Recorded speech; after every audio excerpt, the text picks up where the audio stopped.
Hello everyone, welcome back to part 3, Linux Toolbox, episode 3. Um, so yeah, this is going to be a really short video. I do have work in a little bit, but I recently finished coding the setup command, and this is the first variation. So I wanted to show you guys how that works in my progress. I also really quick want to shout out, thank you guys so much. Um, yes, I was playing Slither, very good game.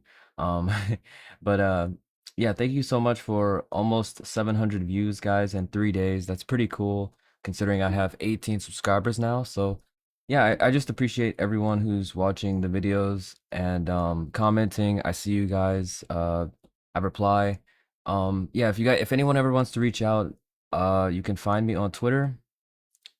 I'm not sure why Twitter is the first link, but I do have a website where I have my social media, so you can contact me there. And I should probably update this site because I am actually working on some projects now, so I do want to show those on there. So I'll probably get to that in the next day or two. Um but yeah, just appreciate you guys. That's all I want to say about that. But let's get into the video and the changes that I made. So let me see here. Okay. All right. So setup command, right? This command is what I mainly wanted to do with this CLI, which is set up certain environments, application systems, whatever. So the main difference between setup and install is that install will actually like run, it'll just run whatever package manager you have. It's kind of like a shorter form version of, typing out, sudo pacman and all the flags and your command name. So that doesn't really do that much special. But the setup command is it actually runs a full bash script, which I'll show you guys in a minute. Um, so yeah, the setup command, it just takes an application name. So, and these are all hard coded. So unlike the install command where you can literally install any package you want, the setup command only works with things I have supported. And that's intentional because I want to control exactly how the application gets set up on my system. For example, Docker, right? And it's really easy to do this with the bash script. So I'll take you guys to the handler real quick. And one thing I did a little refactoring. So the install command, they all use this execute and wait function now whenever I'm running commands. So for what I'll do is we create a variable called command, right? And this has been separated because originally we were creating like new commands inside of this match statement in the past video, but I like this way better because we can actually pass around a pointer to the command itself and modify it. So we create a command up here, and then depending on which distribution you're on, we actually attach different arguments. So you can see right here, um, which we could probably refactor this more, actually, like putting this up here. Um, oh wait, no, that won't work. Hmm. Well, I guess we can't. My idea was like, we can. It kind of reminded me of builders from like like JavaScript classes, how you can just attach stuff to an object.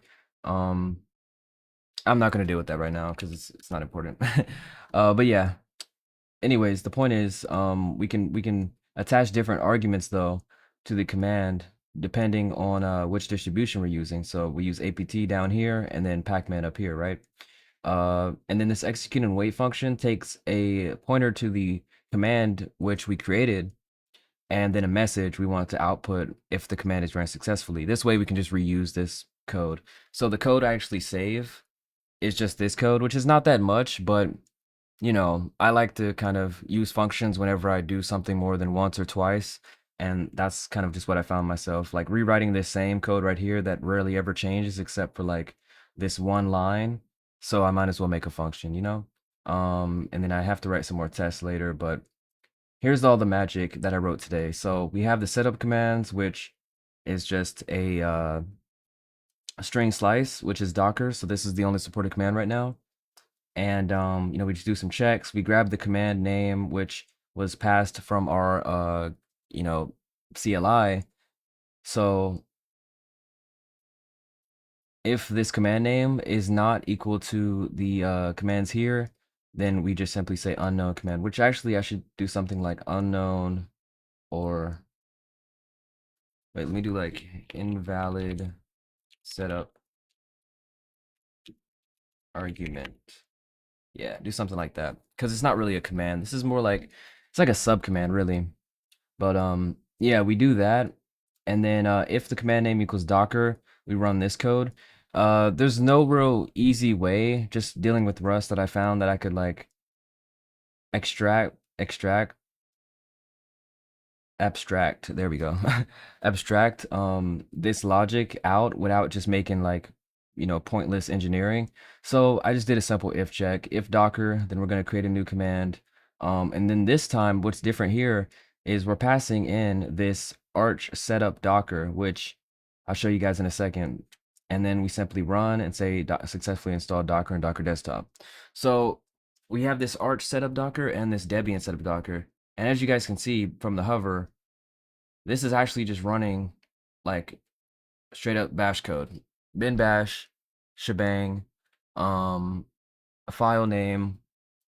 And if you guys know from my previous video as well, this code is exactly the same. Well, I don't have it pulled up on my other screen, but this code is exactly the same as what was in my Unix not Unix toolbox, Unix utilities Git repo, where I kind of just had this code. So I literally just copied and pasted it in here, and then I just got ChatGPT to like convert this to Debian. If anyone uses Ubuntu or Debian Linux, Debian based distribution, I should probably, you know what, I'm gonna install Ubuntu on my virtual machine to test all this code, because I haven't actually tested any of the Debian stuff. Which let me write that to the to-do list. Test Debian based scripts using VM. Yeah. I just really need to test this stuff because I don't actually know if like there's a bug in any of this, and that would kind of suck. But the Arch stuff works because I'm on Arch, by the way. But yeah, all this code is really doing is we're grabbing the Docker desktop file name, and this is just whatever the latest Docker desktop is. We're using the built-in system to create a temporary directory using make temp dir, right? And we store that path in a environment variable. The reason I did this is because when Docker Desktop is downloaded, um, it it it unzips this file, right? And it uses that unzip file to build Docker Desktop on your system, but it just leaves the build files behind in whatever directory you ran the script in, and that's just kind of annoying to me. So that's why I made a temporary directory so that I can delete it right after. And then, we just install the necessary dependencies. We make sure that Docker is added to our user group. Um, then we actually fetch Docker desktop, extract it, compress it, all that magic. We use Pacman, install Docker desktop, and I guess we can delete this echo since we kind of do that in the code anyway. But yeah, and then we simply just delete the temporary directory, and pretty much the same thing for Debian. So yeah, that's pretty much how the setup code works, and it literally just runs, which is really cool. Like I'm really glad I can like pass in just a string template like this, a multi-line string, and write bash code. Normally what I do is I'll just write this in like normal bash and actually test and make sure it works. Then I'll just copy and paste it in here. That's kind of how I do it because you know, this isn't very safe, and I wouldn't trust myself to write, bash code like this. But but yeah, that's pretty much the video though, guys. Just the setup command. I know it's really short, and I know I have some more stuff to work on for sure on the to-do list, but I've been a little busy just between work and school life and university and all that. And also I'm working on like 2 or 3 projects at once, and I'm trying to get these videos recorded for you guys because I have something big planned, and a lot of content coming. So stay tuned for that. Subscribe. Thank you for watching. Thank you to all the supporters so far, and I'll catch you guys in the next video. I'm off to work. Later.